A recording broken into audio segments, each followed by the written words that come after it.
ठीक है, सबको पहले अपना नाम बता दो। आपका नाम क्या है? राजा। ठीक है, चलिए मैम आपका नाम सबको बता दीजिए आप। सोनम। सोनम। राजा भाई तुम तो गए। ठीक है, सबको पहले अपना नाम बता दो। आपका नाम क्या है? राजा। ठीक है, चलिए मैम आपका नाम सबको बता दीजिए आप। सोनम। सोनम। राजा भाई तुम तो गए। नमस्कार दोस्तों, आप क्राइम तक देख रहे हैं।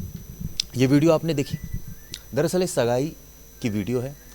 हम सब देखते हैं आजकल सगाई में लड़का और लड़की से गाने गवाए जाते हैं, फैमिली इन्वॉल्व होती है, अलग अलग परफॉर्मेंस करती है, ये हम देखते हैं।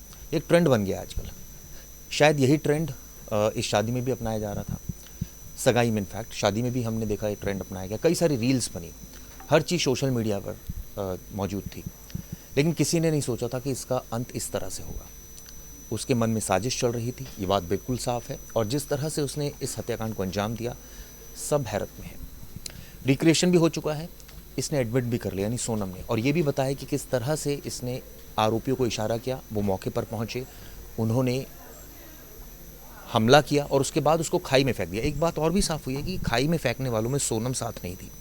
2 हथियार बरामद कर लिए गए। इसके अलावा अभी रिमांड बाकी है, तो आने वाले वक्त में और भी खुलासे हो सकते हैं, कुछ और इन्वेस्टिगेशन में आ सकता है। और सबसे बड़ी बात यह, जो डीजीपी ने एक बयान दिया था, वो कई इशारे कर रहा है। क्या वाकई ये रिश्ता बहन भाई का था या प्यार मोहब्बत का था? क्योंकि जो इशारा डीजीपी कर रही हैं वो साफ साफ ये कर रही हैं कि अभी कुछ और भी चीज़ें हैं जो सामने आना बाकी है। क्या सिर्फ इसलिए उसका मर्डर किया गया क्योंकि प्रॉपर्टी हथियानी थी, इसके बाद आगे जो है वो जीवन राज के साथ बिताना था? कई सारी ऐसी चीज़ें हैं जैसे जो धीरे धीरे जब जांच बढ़ेगी तो और चीज़ें साफ होंगी। जब रिक्रिएशन हुआ तब पुलिस ने क्या कहा, ये सुनिए। If there are other angles, if there's a financial angle, if somebody was to gain from Raja's death, like you said, if Raja was going to bag a contract, we will verify all these. In fact, right now as we are speaking, my team is there in Indore. They have gone to the flat of the flat where Sonam was kept. They've conducted search out there. The flat is empty, but they will be camping in Indore for actually questioning a lot of things. एक दूसरे को वचन देना है, एक दूसरे की आंखों में आंखें डाल के। तो एक का हाथ पकड़ लीजिए आप लोग, ठीक है? तो एक दूसरे की आंखों में देखना है, मेरी आंख में नहीं देखना है, ठीक है? सबको पहले अपना नाम बता दो। आपका नाम क्या है? राजा। ठीक है, तो आपको बोलना है इनकी आंखों में आंखें डाल के कि मैं राजा यह वचन देता हूँ कि शादी के बाद रोज सुबह सबसे पहले मैं उठूंगा, मैं अदरक वाली चाय बनाऊंगा, नहीं आती। उसके बाद अपनी वाइफ को उठाऊंगा।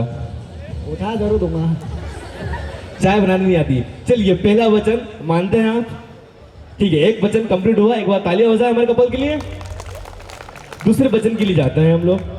मैं राजा यह वचन देता हूँ शादी के बाद अपनी वाइफ हर महीने शॉपिंग पे लेके जाऊंगा।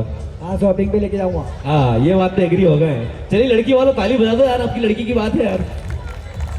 चलिए थर्ड, मैं राजा यह वचन देता हूँ शादी के बाद मैं अपनी वाइफ को साल में एक बार वर्ल्ड टूर पे लेके जाऊंगा।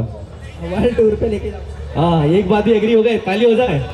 एक फाइनली एक हम बस दुल्हन से एक वचन लेंगे, लास्ट वचन लेंगे, और अगर वो एग्री हो गई इस वचन के लिए तो मैं मान जाऊंगा। चलिए मैम, आपका नाम सबको बता दीजिए आप। सोनम। ठीक है, मैं सोनम यह वचन देती हूँ कि शादी के बाद राजा ओजी हमारे ओजी, ठीक है? शादी के बाद ये अपने दोस्तों के साथ कहीं भी जाए। अच्छा, इन्होंने एग्री किया ना कि अभी सारे बच्चों ने बेचारे ने एग्री किया। उसने बोला चाय भी बना के दूंगा, सीखूंगा, पर आपको एग्री करना है इस वचन पे। अपने दोस्तों के साथ कहीं भी जाए, कहीं भी पार्टी करे, साफ बना, कहीं भी पार्टी करे, कहीं भी मुंह काला करे, नहीं मैं कभी यह नहीं कहूंगी कहूंगी, कि कहाँ थे, बोलूंगी। किसके साथ थे। किसके साथ? राजा भाई तुम तो गए, तुमने 3 वचन दिए, उन्होंने एक वचन पे भी एग्री नहीं किया।